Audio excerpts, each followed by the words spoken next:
do we have strong evidence for Jesus' resurrection?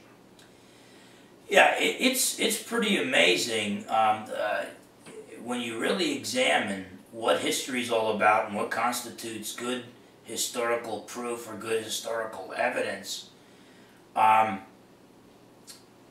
I think you can make the case that Jesus' bodily resurrection from the dead is one of the most firmly historical facts of ancient history. Now, I had the privilege of studying at Columbia University under Dr. Gary Habermas, who's probably the world's foremost expert on the evidence, historical evidence for Christ's resurrection. And what Dr. Habermas does, and another one of his former students, Mike Lacona, they work together. It's more of a tag team thing now. And they work together, and they basically break it down to really 5 evidences. 4 of the evidences virtually all New Testament scholars accept. They're talking like about 97 to 99% of New Testament, the world's leading New Testament scholars, accept 4 of these evidences as fact, historical fact, because the historical evidence is so strong for it. And then the 5th, about 72% accept, and so they bring in other evidences that are accepted by New Testament scholars to argue for that point. But the first is death by crucifixion. You know, if Jesus didn't die, then how do you know he rose? Maybe he just swooned or passed out. But Jesus' death by crucifixion is accepted by virtually all New Testament scholars and virtually all the world's leading historians as well. Then the changed lives of the Apostle Paul, James, the half-brother of Jesus, and the transformed lives of the apostles.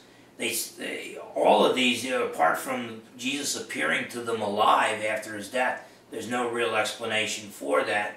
And then there's the empty tomb. In the empty tomb, you need some further evidence to argue for that.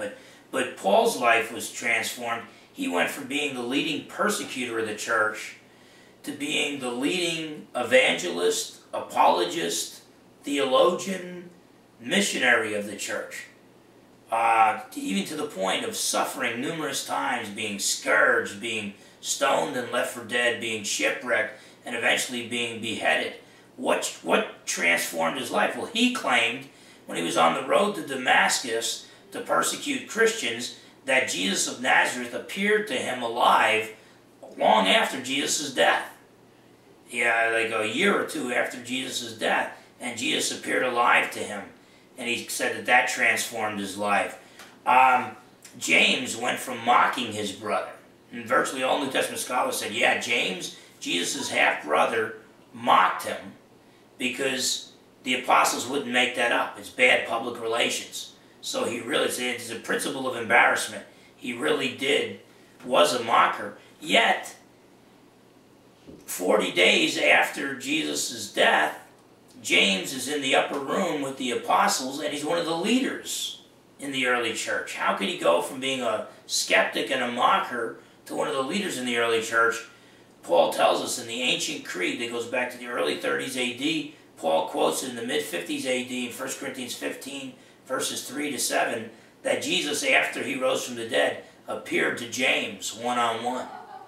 And that was enough to transform James's life. Also, the transformed lives of the apostles. Peter and the apostles were cowards, hiding when Jesus was crucified. Yet, 50 days later, Peter preaches on the Feast of Pentecost. These guys are willing to be scourged for preaching Jesus and eventually being willing to die. Virtually almost all the apostles died martyrs' deaths. And then finally, you could say, well, only 70% of New Testament scholars believe that the tomb was found empty. Yeah, but there's some really good arguments for it, which means that the other 30% should, or 28% should believe it as well, such as women being the first witnesses of the empty tomb. This was at a day and age when a woman's testimony was not accepted in a court of law. This was in a male chauvinistic society, both Jew and Gentile. So why would the apostles have ladies as the first witnesses of the empty tomb and the risen Christ, and then they make the apostles look bad? They make Peter, if the apostles were going to fabricate these stories, Peter and John would have been the first witnesses. And they wouldn't have fled when Jesus was crucified either. They portrayed, follow us even though we blew it on the biggest night of our lives.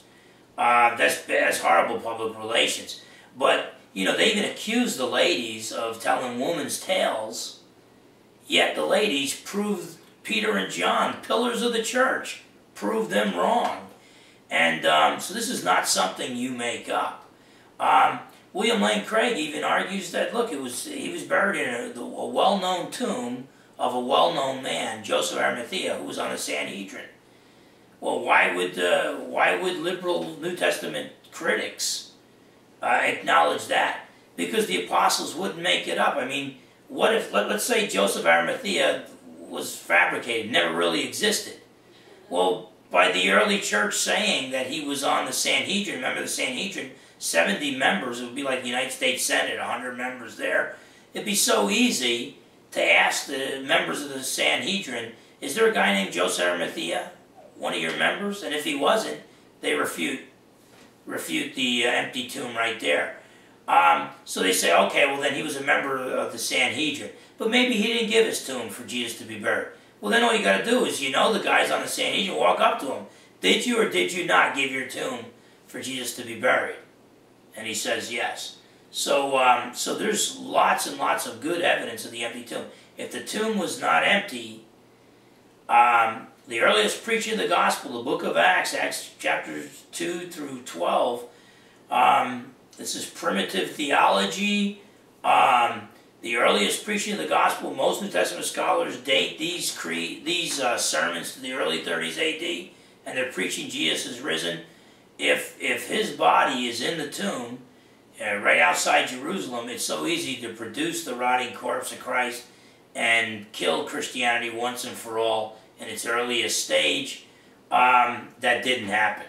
Yet the Jewish religious leaders, the Roman political leaders, they had the means and the motive to produce the corpse of Christ, yet they did not. And so another evidence for the empty tomb of Christ. So you take those 5 evidences, these 5 historical facts that Jesus died by crucifixion, Paul's life was transformed by what he believed to be a post-resurrection appearance of Jesus. James's life was transformed probably by a post-resurrection appearance of Jesus as recorded in the ancient creed. And Peter and the apostles' lives were transformed by post-resurrection appearances of Jesus. And then the empty tomb. You look at that accepted historical data, and the best explanation for that is that Jesus did, in fact, bodily rise from the dead. And the evidence for Jesus' resurrection goes all the way back to the early 30s AD.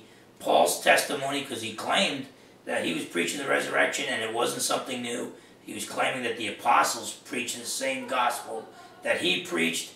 The ancient creeds, the ancient sermons, 30s AD evidence for the bodily resurrection of Jesus from the dead. The reason why some historians reject it